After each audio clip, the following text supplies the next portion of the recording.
Namaskara, good evening, and welcome to BIC Streams. Bangalore International Center, or BIC for short, is an inclusive and neutral platform for informed conversation, intellectual dialogue, exchange of ideas, and the arts. Today's session is titled Rogues Among the Ruins. Achala Moulik's Rogues Among the Ruins portrays the conflict of civil servants caught between ideals and thirst for success. The narrative adopts the style of great masters like Gogol and Cervantes, who in their search for truth evoke laughter through tears. The first part of the book is a gripping, fictionalized account of the workings of the Archaeological Survey of India and the painful predicaments of a dedicated but naive scholar faced with temptations. The scholar's son, a morally indifferent bureaucrat, chronicles the later era in the second part. Through tawdry dramas, administrative acrobatics of sycophants, and hypocrites, he encounters the sordid reality of powerful men and women who think they rule the country. With sardonic humor, sympathy, and reluctant respect, the narrator takes the reader on a journey through Glory Road, where principles are discarded by the ambitious, where the proud encounter humiliations, where idealists are scorned, and sometimes those with stubborn strength overcome ordeals. Two veterans of the world that the book describes, Achala Moulik and K.N. Srivastava, are in conversation about how much of a reflection the fictionalized account is of the truth. This session will be peppered with readings by Manish Purohit and Rohan Raj, co-founders of Book Nerds. The full bios of all the speakers will appear in the chat box, which is at the bottom of your Zoom screen. And through the session, if you have any questions, comments, or observations to share with the speakers, please feel free to use the Q&A box, which is also at the bottom of your Zoom screen. And with that, I hand it over to Mr. K.N. Srivastava. Thank you, Lekha. Good evening to all of you, ladies and gentlemen. Good evening to the two other discussions that we have. First of all, I would like to express my gratitude to BIC for hosting this very important event. Before I come to the subject per se, I consider it my duty to briefly speak about the author herself. Achala Moulik, as you know, served in Karnataka cadre of IAS and also in Government of India. I had the privilege of working under her twice when she was Divisional Commissioner Bangalore and I was the Deputy Commissioner of Tumkur district, and later Additional Chief Secretary in charge of irrigation. At that time, I was implementing the Upper Krishna project across Krishna River. That was in year 99-2000. And you may all recall that Almaty Dam, which is the you can say the main strength of that project, was facing controversy with regard to its height, and the matter was being heard in Supreme Court by a constitutional bench, Andhra, Karnataka. In the year 2011, she was awarded the Pushkin Medal by Russian President, and later in 2013, she got the Sergei Yesenin Prize from Russian Ministry of Culture. With these, few remarks about the author, let me say something about the book.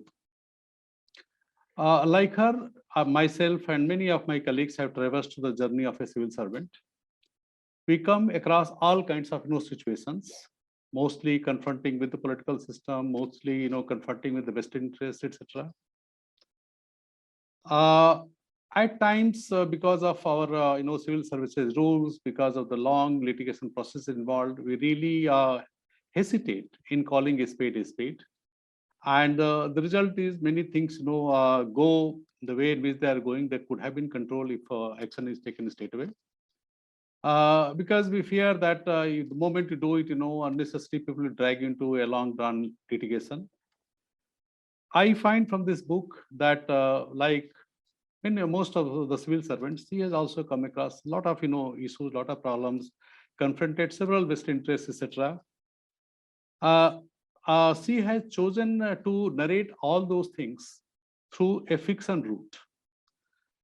Though this book, Rogue Amongst the Ruins, is a fiction, but a reader like me, who has been in through and through of the civil service, could immediately relate the the actors, the personalities were mentioned in this book as to who they were in the actual life.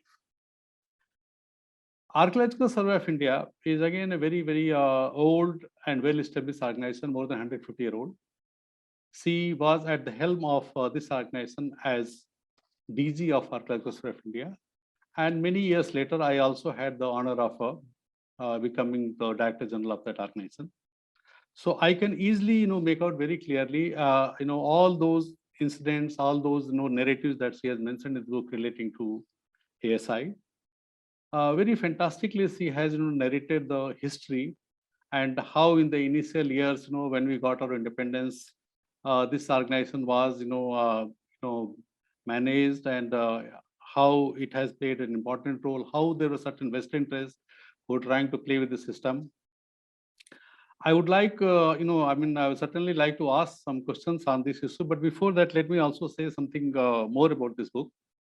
She has also, covered, the phase when the Congress split took place, who were the, main personalities, what all happened, back door, front door, etc., who played what kind of role.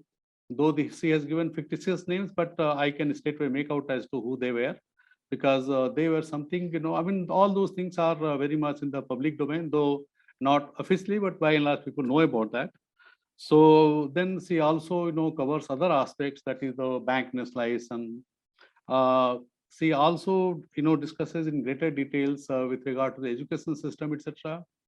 As you may all be aware that, her last posting in government of India or in her civil service was secretary in the Ministry of HRD, Government of India, as Secretary Education, and she was primarily responsible for the implementation of Sarva Shiksha Abhiyan, that is the campaign for mass literacy, and that work she really, performed, successfully. And to her credit, I would say that the campaign really made a massive impact across the country.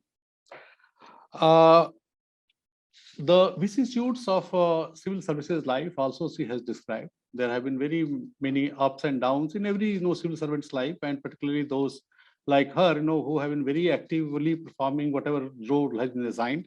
So she has also, highlighted those things in a very subtle manner. So I would say that, as a civil servant, I would say that this book has really brought out, the civil services functioning, the life of a civil servant, etc., and the issues that a typical civil servant, confronts with. How, postings, empanelment, and all those civil servant matters are, done, what kind of, role who plays, what kind of, persons, try to do things, in their own way. It's a very interesting reading. So I would really recommend all people to read this book, and they will really get a very clear insight of the functioning of a civil service and the predicament which a civil servant, faces. Before I stop, I would like to say that, in the IIC, India International Central Library, which is really very, which is a famous, acknowledged both inside and outside the country, we have got a very rigorous process of accessing new books. There's a whole laid down procedure as to how a book has to be analyzed before a decision is taken to access it. I'm very happy to inform all of you that this book has been accessed in our library. So you can understand the importance of this book, for people who are interested to know about the civil service and its functioning. So with these initial remarks, I will stop here, and I would request Mrs. Achala Moulik to kindly tell us as to what motivated her to write this book. And after she has completed that, and also tell us about the book itself, then I've got some questions to ask to her. Let her, first speak and tell us about the book. So over to you, madam. Thank you very much. Thank you. Well, thank you very much, Ken, for that very gracious introduction. My face can't be seen. You have summarized the book and the various aspects of the book. It's always nicer to hear a person discuss your book after you've written it, rather than to have to discuss it all over again. Now, what prompted me to write the book was, I think, first of all, let me first say, because some people have told me that you shouldn't have run down the IS. There has been no attempt to run down the IS. In fact, if the first few pages are read of the second part, I show how young people just joined the service, are full of ideals. They think a great privilege to serve in the Indian Administrative Service. And, we are legatees of a very fine system which was established by the British. However, we may revile them now. The Indian Civil Service produced wonderful men during the British times. These are the people who framed the revenue administration, the legislation, and we in the IAS were the legatees of this system. So, and it was a time in India, which young people may not realize, the mood and temper of those times, when we felt we could contribute to the development of our country and progress. And I think with some pardonable pride, we can say that the bureaucracy in all forms, all the services, not just the IAS, they were able to do a great deal for the economic and social development of the country. This we have seen, so many programs, so many projects. This could not have been possible without the dedication of hundreds of civil servants in various services. But as in all ideals, things started deteriorating. And I, for instance, it was not my first choice to be in the IS. I studied in London University, in school there, and my subjects were international relations, international history, economics. And my father being in the United Nations, it would have been very easy to settle down in Europe or USA and join one of those international agencies and work then. Life perhaps would have been more comfortable and more affluent, but our parents chose to send me and my sister to India. So we came with this ideal, and which many of my contemporaries did. And then we came across the people who were on the glory road, people who were willing to compromise, people who were willing to be turned the other way when important issues. Now, I remember with you, Mr. Srivastava, how we had some problems in the Almaty Dam, and both of us stood very firm against the then minister, and we said, no, we have to do it. But sometimes we don't. There have been numerous occasions when civil servants have stood their ground, and when they do it together, it becomes easier to outwit the politicians or the vested interests. And I have had numerous occasions when I saw this happening. As Education Secretary, which I thought would be a very peaceful time, I cut off the funds of a very powerful NGO dealing with education. I paid a surprise visit and found they were not really doing anything. And being a very powerful NGO, they came with their whole followers and their supporters and met Dr. Murali Manohar Joshi and said, this lady is, stifling our work, etc. And I'd given a long report on the kind of things that were going on. And it was wonderful that the minister supported me against his own party colleagues and said, no, she's right. So those were fortunate incidents. There were other incidents where you were asked to do something very frivolous, I may say, like there was an American pop singer. He wanted to do a jazz concert in front of the Taj Mahal, which I said can't be done. But there was a joint secretary in the Ministry of Culture who wanted that to be allowed because he had some program going with them. So it became a tussle. Finally, I had to tell the then minister that if we allow this kind of thing, the whole gravitas and solemnity of all our monuments will be ruined. So sometimes these were easy tasks, sometimes difficult, and it is sometimes a question of what do you want out of life. And here, if I may say so, this dilemma, this predicament between making ethical choices, is not anything new in our society or in our country or any other country. It's a very old dilemma. And I think it has been nowhere more beautifully described than in our great epic Mahabharata. I'm not a Hindutva fan. I'm a very secular person, but I must quote a white Anglo-Saxon Protestant imperialist like Warren Hastings, who called Mahabharata the greatest epic of the world. And Sir William Jones said it surpasses the Homeric epic. And I think the core of message of Mahabharata is what is called the battlefield of the soul. We all have to make a decision, not in official career, not in personal life. How far do we go in the pursuit of success? And this is, well, you can take a neutral road. You can connive with the powers that be, or you take a lonely road.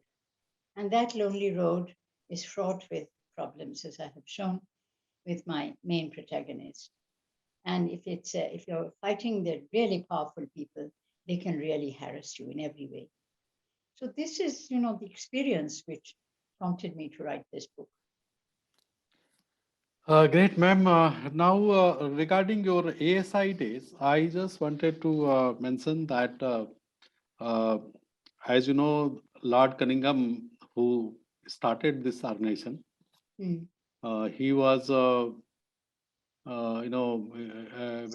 he was given the liberty Mm. of keeping certain percentage of the artifacts that he finds in his excavation Mhm. for himself, Mm. and the rest, of course, for the society. Mm. So this kind of situation off and on has been occurring, though in his time perhaps it was official, but later on it might have been unofficially or surreptitiously being done, which you have Mm. also alluded in your book.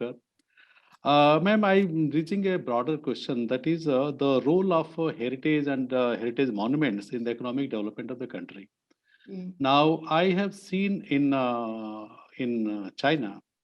1988, I had gone to China with Rajiv Gandhi. I was part of his entourage, and that was the first visit of an Indian Prime Minister after the 1962 war. So after completing our meetings in Beijing, we know Rajiv Gandhi had specifically chosen to take the entire entourage to Xi'an, where this terracotta warrior, that site was, being excavated. So that time, we found that at Xi'an, it's a very rudimentary started coming over there. In the year 2009, when I went over there as DG Archaeological Survey of India, I found the site completely transformed. The kind of facility that they have created, for the tourists, for the people who are interested in the archaeology, etc. So much so that the people would feel like staying over there, and the total turnover of that, insipid place in the past has suddenly gone to some $2 billion, a year. Mm. A similar kind of thing I found, at this Great Wall of China. When we in 1988 hardly any infrastructure, but this time they created such a massive infrastructure that even handicapped person can easily go and enjoy the site. Of course, no doubt some higher tickets they have been, put over there. And to the class, where say students or people who are poorer, or a particular segment who needs waiver of those ticket charges, etc. There was a separate scheme. So this way, and then they have constructed several museums all over China, and they have leveraged their heritage in such a manner that the heritage has now started contributing hugely to the economic development. Mm. When I look back to India, I find that we have not done much of progress. So I would like to hear your views, since you have worked at DGSI, as to what can be done to see that we also harness the potentiality of economic development that is there in our heritage monuments. Well, I totally agree with you. We haven't really taken full advantage of the 5,000, must be now about 5,000 monuments under the protection of the SI. And having lived in Rome and Italy and seeing, tourism is Italy's probably second export earner. It's come summer, it's just filled with tourists. The Italians, they all go to their villages and their country homes to escape the what they call the tourist industry. And this requires a lot of care. Now, I don't know whether we have, I don't think we have given the care. There is Taj Mahal, there is Ajanta and Ellora, but great temples in the south, like Konark and others, I don't think we have really harnessed our resources to build these as hardly any facility.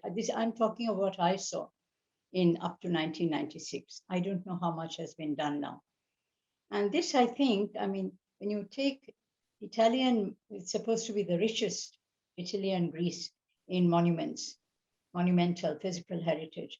I don't think we have probably more across the length and breadth of India, and so diverse, so completely diverse, say from what I saw when my husband was posted as advisor in J&K, from Anantavarma's temple and in Martham, Lalitaditya's Avantipuram, Harvan, and right up to Kanyakumari, the temples there.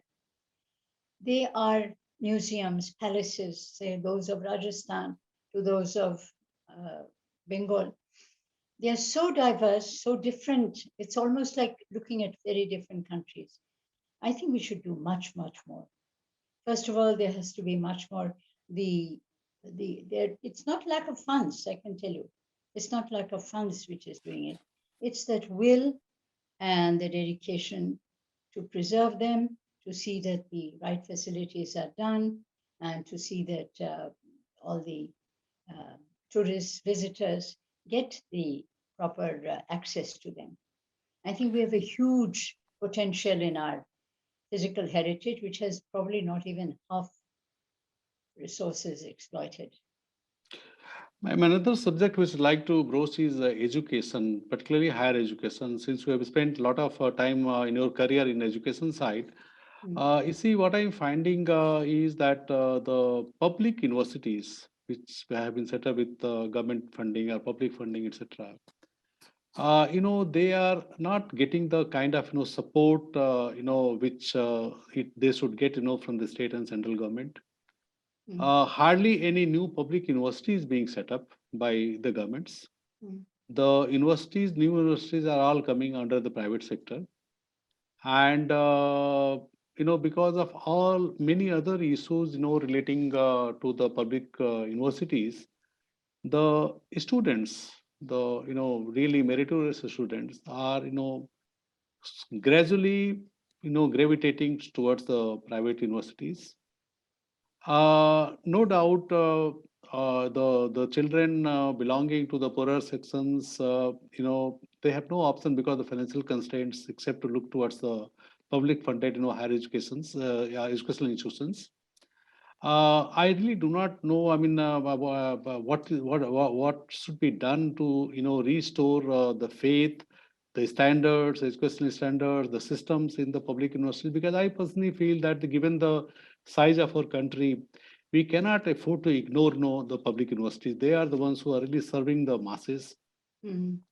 So since you have worked in this sector, how do you see this problem which we are currently facing? And according to you, what is the way forward to see that we have the equity brought in even the matter of imparting education? Well, I entirely agree with you that the private universities, I keep seeing advertisements in the TV, like Amity University and others, and they're well funded, but the old colleges, universities established in the 19th century, and the various other education institutions, they need more funds. And more important, as important, I think they need very good staff. I think the reason why people are gravitating towards Western universities to private is that the level of competence and educational qualification has to be improved, because otherwise it is natural for all of us to go to, as we would like all our children, we would prefer to send them to private schools than to government schools because the quality is better. So much more resources should be poured into government universities and to see that the level of academic excellence is maintained there. Ma'am, in your book, you have, also described in a bit of details the phase when this Congress split takes place, and following her victory in Bangladesh war, Mrs. Gandhi, goes for bank nationalizations and things like that. Totally on the socialistic path. Now we find, at present, we find that the things are now going in reverse gear. So now, public, sector that has taken place, whether the decision taken in that period could be justified in public interest, or do you feel that they were wrong decisions and they really, thwarted the progress of the country, because of which we have now to make this course correction? How do you see? Because you have been you are a young officer, at that time, and you have seen this thing much more closely. So you can very well appreciate the situation then prevailing and the situation prevails now. So how do you compare and how do you analyze this phenomena? Well, I think, again, the rulers, the people who govern the country, they should be judged not in today's context, but what was the situation prevailing then. And what Mrs. Indira Gandhi did in many sectors was necessary. Nationalization of banks, of course, it had its debit side because they say nationalized banks were not so efficient, private banks were there. Many things she did were dictated by the circumstances of the time. Such projects as public sector institutions. My husband was managing director, Food Corporation of India, and that provided food security. Now you can denigrate the FCI, you call it creaking, chaotic, all sorts of things, but that was the fundamental basis of food security in India. Public distribution system, which was tightened under her rule. And without that, in 1987 was a terrible drought year. And it was said, Times of India wrote about it, and the work that my husband was doing, that the situation then, the shortfall in food production, was far more grave than in 1943, the year of the Bengal famine. And without the public sector Food Corporation of India, there would have been famine deaths, lots of famine deaths. They could transport food from Andhra to Orissa, from Punjab to Karnataka. So I think many of the projects that Mrs. Gandhi took were dictated by the necessities of that time. And I don't think, I hesitate to say it, but it has to be said, that I don't think one should denigrate the work done by previous governments and to say that what we are all doing is right. I mean, I'm not a political person, either party, but I think the reduction of the importance of the food corporation. You were head of one of the power generation in Karnataka. My husband was power corporation. They changed people changed the power scenario. So I think the projects undertaken by Mrs. Gandhi, say the 20-point program, these were all necessary. And I don't think we can just say, we free for all, laissez-faire. I don't believe in laissez-faire. And not in a country like India, where if you apply Darwinian stages that, survival of the fittest, there won't be many people who will survive because our country is basically still poor, still lacking in resources. So I think that going back on what was done before is not such a good idea. I'm again recalling another, very, important event that took place in that phase. That is the abolition of privy purses of the princes.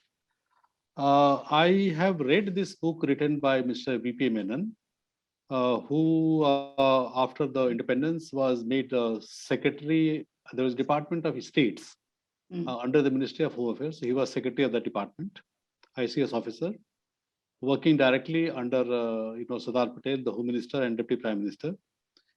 He's the title of his book, you might have already read, that is the Integration of States. Now, in that book, he gives vivid details as to what all had to be done, with different princes to persuade them, to cajole them, ultimately pressure them to join the Indian Union. So one of the fear expressed by the royalties was that they have been used to living a particular standard of life, and Mrs. Gandhi, by abolishing, so therefore they should be given some support from the exchequer, so that they should retain their lifestyle. It was not for all generations to come; it was only for the generation which was there existing. It was not for all time to come. But then, as a populist measure, the government of that day decided to abolish the pre. So I would like to have a totally dispassionate, view, as to whether the decision of abolition of pre-purchase was a correct decision. No doubt it was a very popular decision. It really, Mrs. Gandhi harvested a very rich political dividend out of that. But the breach of trust part, particularly after reading B.V. Menon's book, you appreciate this situation far better. Well, let me ask this question. Which other country allows an old feudal system to be perpetuated in this day and age? Does any other country have this, continue this route? First, I lived in England at a time when the lords and ladies, the earls, counts, marquises, could not cope with the heavy tax began by the Labour government after World War II. And they had to turn their great palaces and mansions into museums. And they had to live like other people, like other educated professional classes. The British, which is a very hierarchical, very royal, the royalty is important there, the aristocracy, but they had to start working for themselves. And there was no privy purse in England or in the Netherlands, in Scandinavia especially, the people had to work. So you may say it's a breach of trust, but I think the princes of those states which had been ruling India and playing havoc in the country, because I don't think they had any sense of social commitment or political commitment. If you see their record during the Indian mutiny, they hardly contributed to the thing. So I think, of course you can say renege, but I think it was very necessary to stop this continuation of an antiquated, feudal, and very, privileged class. And they didn't contribute anything. They had grand lifestyle. Why should a person of that society, I can understand somebody in 1947, he had to be protected. But later on, their children should also learn, like all of us, to earn their living and lead moderate lives. That age is gone of the aristocracy. What a Russian was reading in a book, that a novel, that a Russian Grand Duke sold all his estates in the casino at the Riviera. I don't think we need those types anymore, romantic as it sounds. Ma'am, one more question I would like to ask you regarding the political accountability and the helplessness of the civil servant. This I would like to say from my own personal experience, and I would like to hear your remarks or observation on this. I was the one who started Bangalore Metro Rail project, and with a lot of spade work and running around, I was able to get this first phase of the project sanctioned at a cost of 7,000 crores rupees. Government of India was persuaded to participate as a equal partner with the state government. There was a pressure, put by some political quarters that the roads of Bangalore city, which were to be covered in the second phase of Bangalore Metro, should be given out to a monorail company. And there were, for obvious reasons, why they were wanting to do that. I resisted very strongly, saying that if you give away to the monorail system, monorail can never be a main carrier of public transport.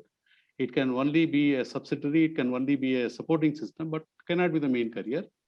And I did not allow that to happen. And then political situation changed. And I was summarily, removed from that place. And out of disgust, I had to come to Government of India and take my posting. But the, flip side is that the project which was completed to be completed at a cost of 7,000 crores rupees. By the time it was completed, because of all kinds of delays that took place and disruptions that took place on account of my transfer, the project was completed at almost double the cost. Now, this 5 to 7,000 crores additional burden which the public of Karnataka have to, or more particularly the citizens of Bangalore city, have to face. There is no political accountability. It was totally political. I would say, political decision, the political display of brutal political authority that it was done. But nobody has asked any question as to why this cost escalation has taken place and who are the people responsible, why they should not be held up. And at that situation, I found that as a senior civil servant, I was absolutely helpless. I mean, in spite of telling the facts being what they were, there was hardly anyone who could support. Now, this kind of predicament is being faced by public servants every now and then. And therefore, there is some necessity that the entire functioning of the civil service needs to be relooked at it.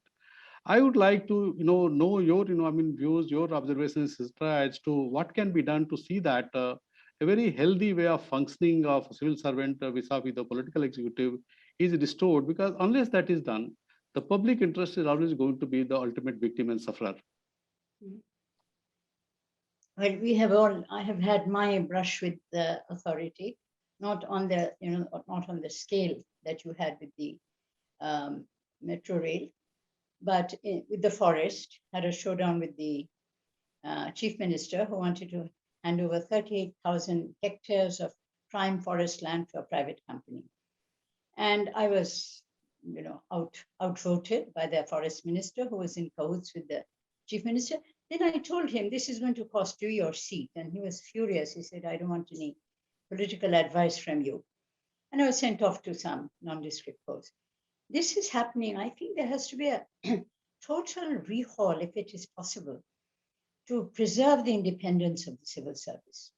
The neutrality and the independence of the civil service, completely independent, as it is in some Western countries, from the political authorities. The executive should, if there is such a system, I don't know, probably in the North European countries they have, to a certain extent in Britain they have, that we are answerable to the Constitution. We are not answerable to the, the procession of people who come and go. And it's all, it is not that the political people have their ideas, it is just making money. Escalation of costs, it goes into the pocket. It's not for better thing. So if there is such a system, it requires completely rehauling of the system, that the civil servants come under the cabinet secretariat, come under the bureaucratic authority. Now I have seen the erosion of the powers of the cabinet secretary. That is a great damage which has been done. The personnel department, which used to be the custodian. I know of a secretary personnel who could tell Rajiv Gandhi, this cannot be done, and that's it. Who could, even in Mrs. Gandhi's time, people revile her, but she let the bureaucracy, by and large, function independently. There was not interference in everything. So it requires a rehaul of the system. And the Trojan horses are within our service. Don't forget that. You may have not agreed to that, but there'll be somebody willing to oblige, and he becomes the favorite. Absolutely. So now, shall we ask our young book experts to read? They have chosen some passages. Thank you, Ken, for thank you, ma'am. Thank you. So Manish, would you like to read from? Yeah, sure. Thank you, Achala. Thank you, Mr. Srivastav, and thank you, BIC, to give us this opportunity. Of course, I'll read and I'll also ask you kind of a follow-up question. So I've selected two excerpts. I don't know whether we have time for the two, but let me just start with the first one in any case. So this is where a minister fictionally is seeking advice from an astrologer. I mean, that sounds very familiar. And don't find any, don't find this coincidence as real after I'm done with my excerpt. But in any case, let me go ahead. So it starts, silly old fool, the tantric scoffed inwardly, as if I can change the future. Great things were predicted by our family's astrologer. Nedonius murmured miserably. Again irritated, the tantric thought, never satisfied, always wanting more. Aloud he said, great things have happened, haven't they? You've been a union cabinet minister for many years. Did you even dream of such a fate? Nedonius bowed his head in abject dejection. So, this is the end of the road, he thought. Even astrologers don't want to waste their time with me. The tantric shook the scroll of imaginary dust and unrolled it on the table. He was preparing to give the stock answer of his trade. Wait for a year, things will change. Wear a yellow sapphire, eat yellow rice on Thursday. Maybe please Jupiter, recite Navagraha Strota after bath, fast on Saturdays to placate Saturn. Instead, the tantric stiffened in surprise. He scrutinized the horoscope again, snatched up his writing pad, made some calculations, pulled out the astrological almanac. He could hardly breathe. His eyes stared at his client, who sat silently, bald head bent, unaware of the dazzling conjunction of planets hovering over him. Slowly, gravely, the tantric enunciated, if the timing of your horoscope is correct, then a great destiny awaits you. Nedonius stared at the tantric with eyes ready to leap from their sockets. You'll become very powerful within a month. The tantric whispered hoarsely. Miserably, Nedonius shook his head. How can that be? Rajiv has denied me a ticket to contest the elections. I am returning to my home state.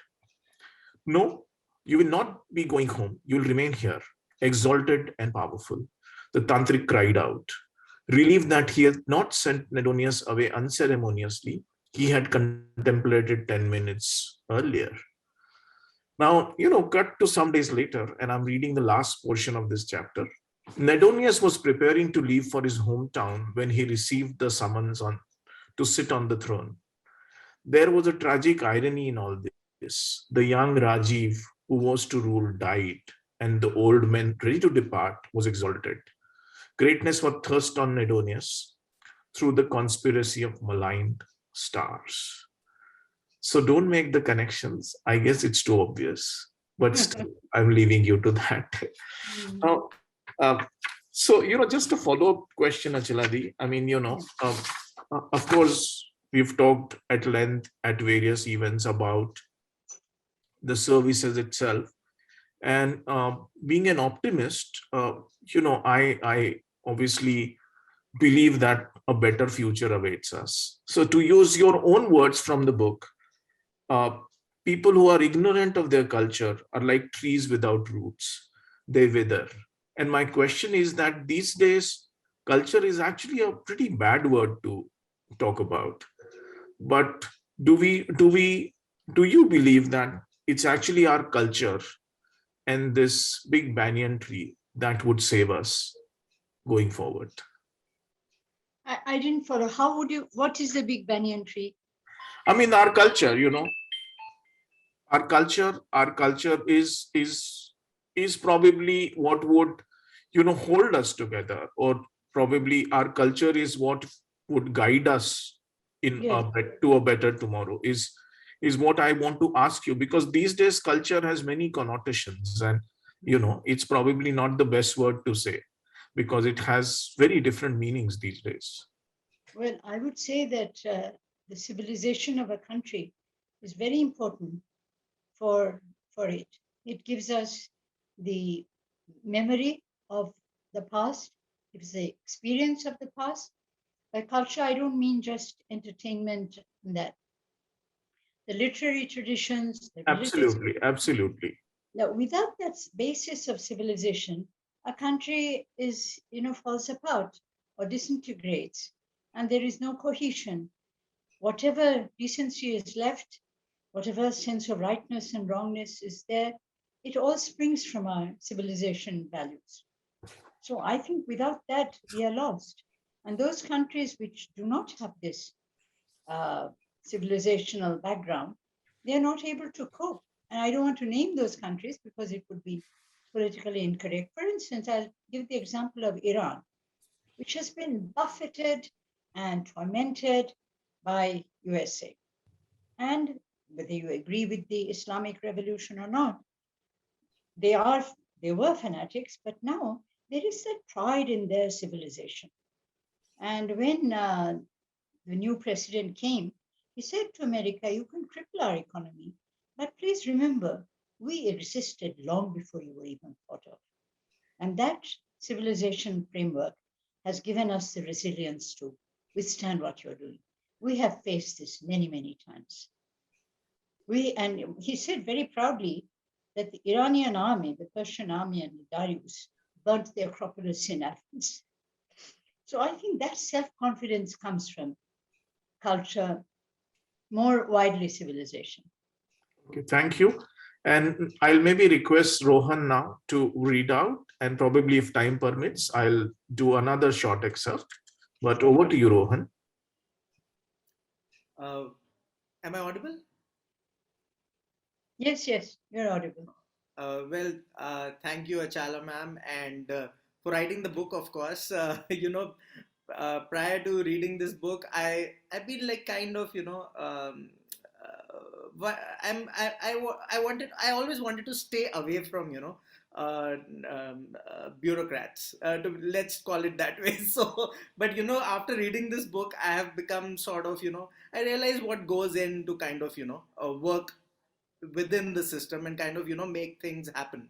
As a civilian, I really appreciated what you have done in the book and been super honest. Sometimes I really wanted to say that don't be so honest. Thank you to all the panelists and everyone who is watching the event and attending the event. I would like to read from a part which really is quite it was quite intriguing for me because I just watched Rocket Boys, which talks about Homi Bhabha, and I am reading a book about Homi Bhabha. So defense deals is something which attracts a lot of attention, and even in recent times, it has done that. So this part where there is a murky defense deal happening, and Subhash has realized that something fishy is going on. Uh, I was really sad for him though, because how to work around all of this. But I'm reading from there. Uh, Subhash was not to be deterred. He contacted an expert on artillery engineering and discussed the quality of the proposed weaponry. Guardedly and reluctantly, the artillery engineer informed Subhash that the weaponry being considered for purchase was not superior to other ones, even if they were said to be better and therefore costlier. The expert studied the lines of his palms as if he was contemplating his destiny. Then he spoke slowly. In fact, I'm not very sure if the proposed artillery are any better than the ones we produce in India. But the chairman of our principal artillery factory says that his organization cannot produce that kind of weaponry. So, what can the defense ministry do but purchase the foreign ones? And of course, this entire chapter is so intriguing and so, I mean, it's so relevant even now. We hear of all these murky deals happening, and of course, we all know that the big money lies in the defense deals across the globe. It could be the US or even the with what happened with Dassault and whatnot. So, ma'am, my follow-up question to this part is that when I mean, it's a dangerous territory we are talking about. It's defense deals. Everybody is under scrutiny. How does one kind of navigate? Because Subhash had a hard time. Yes, it's the people. I mean, up against a huge vested interest, Yeah. the lobby, the arms lobby all over the world. Yeah. Now, I hear from my Russian friends that this hype, this hysteria of Russia attacking Ukraine is being done by NATO and the arms lobby in America.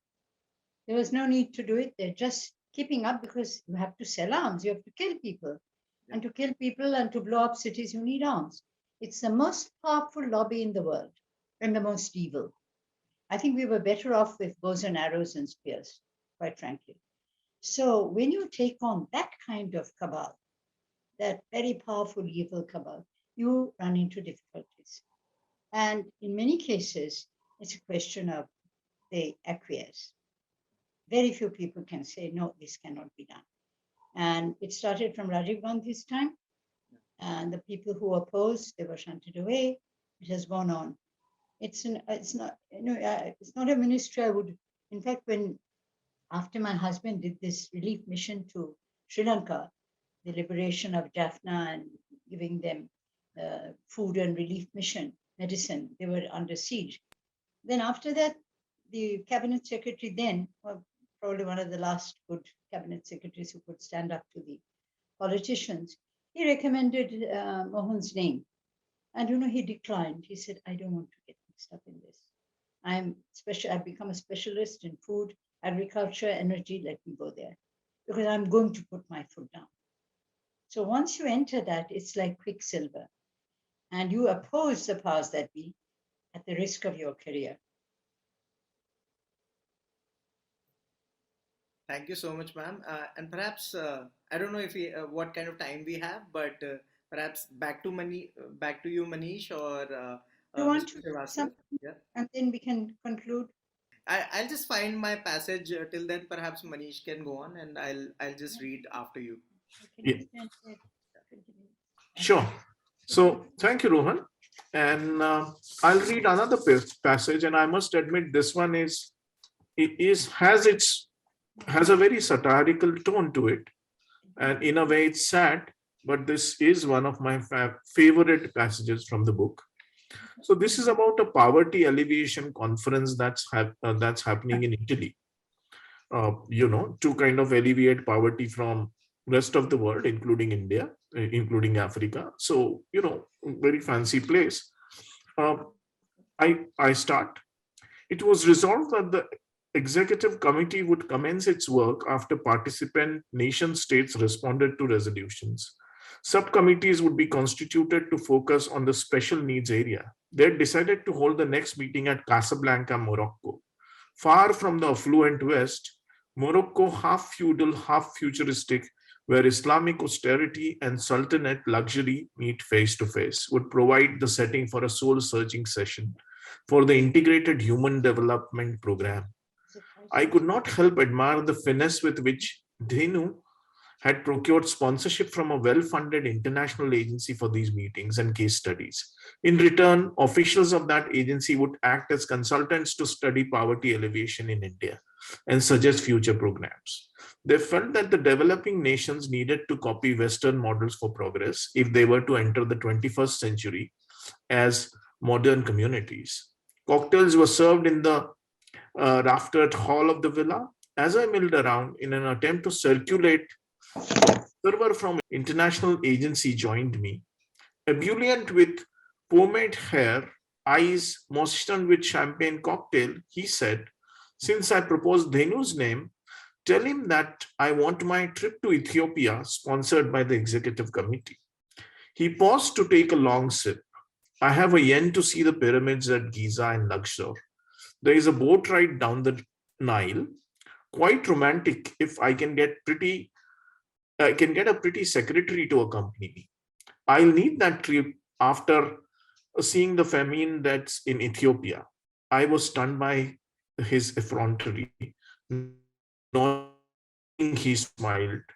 Young man, come join me on this expedition. I promise you it will be fun. Group sex on Blue Nile. Taking a long gulp of the wine, I fled from the room.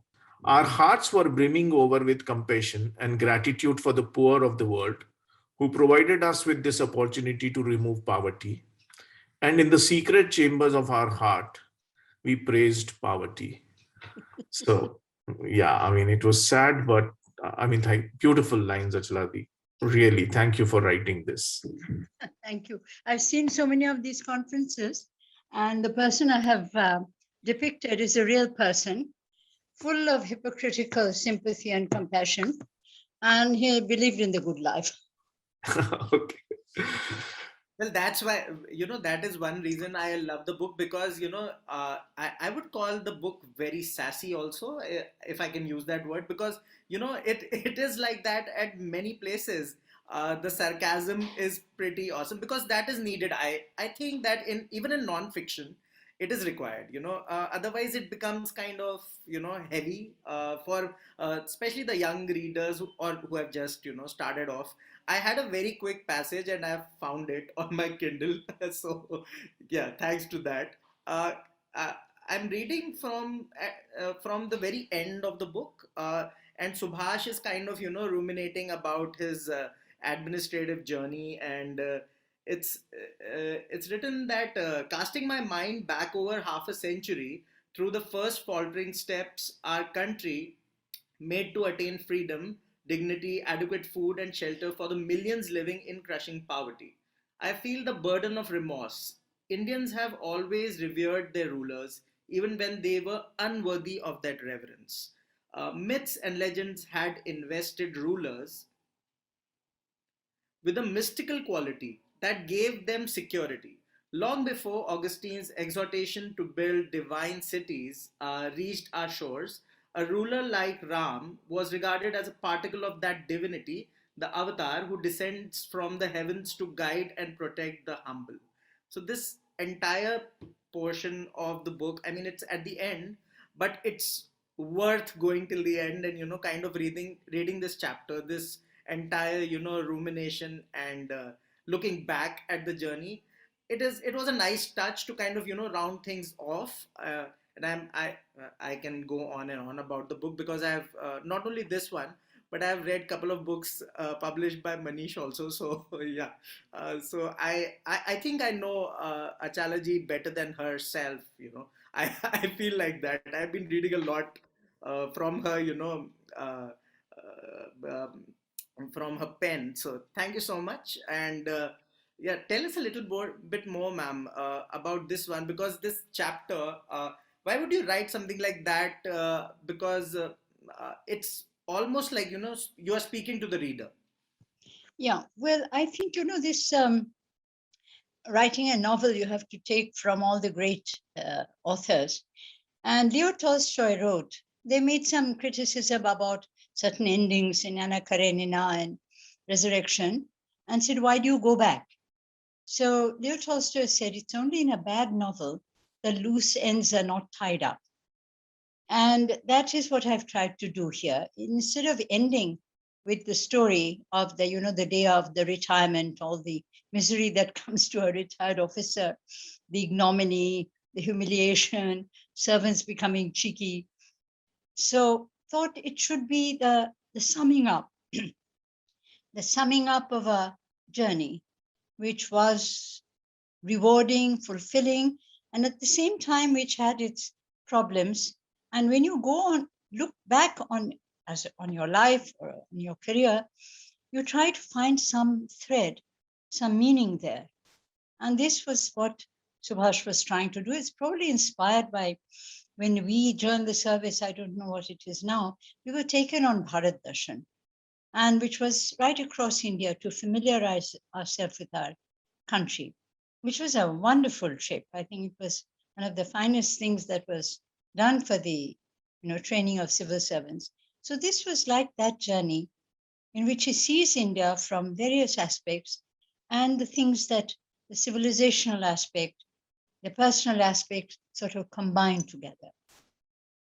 So it's a sort of summing up of a person. Thank you so much, ma'am. And over to the moderator, perhaps. I've unmuted again. Yes, Nilofer, please go ahead. Yes, please. Lekha, the insightful analysis made by both Mr. Srivastav and MS Moulik have opened out a new thought to me, that in the current dispensation in South India, where I am located, have been located for the last 25 years, we have magnificent artifacts, magnificent pieces of art. Can a public-private organization start something there? What would be their opinion? Like China has done something with the soldiers and the wall, could we persuade the public? Yes. So the PPP route, what you have suggested, is the really way forward, because what happens is that, no doubt you have got wonderful monuments, you've got a very rich heritage, but when people go over there, the facilities, for them are just not there, or they're highly inadequate.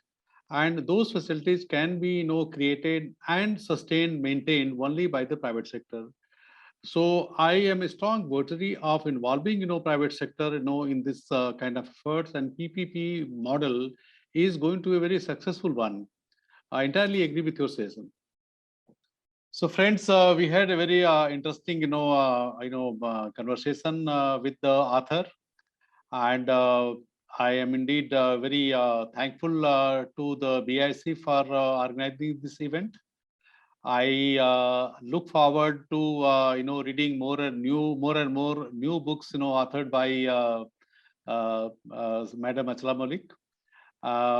And given her experience, given her scholarship, I am quite sure that we are going to see many more books coming, written by her.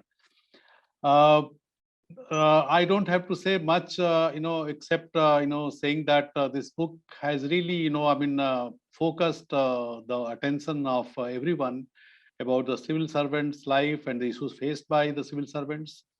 And I'm sure all those people who are interested in public administration would find the book very interesting. So with these few words, I would once again compliment Achala ji for writing this book. And I would also like to compliment BIC for holding this event. And I also would like to thank Manish, Lekha, Roshan, for participating, and to all the members of the audience who have connected to this program. Thank you very much. Thanks a lot.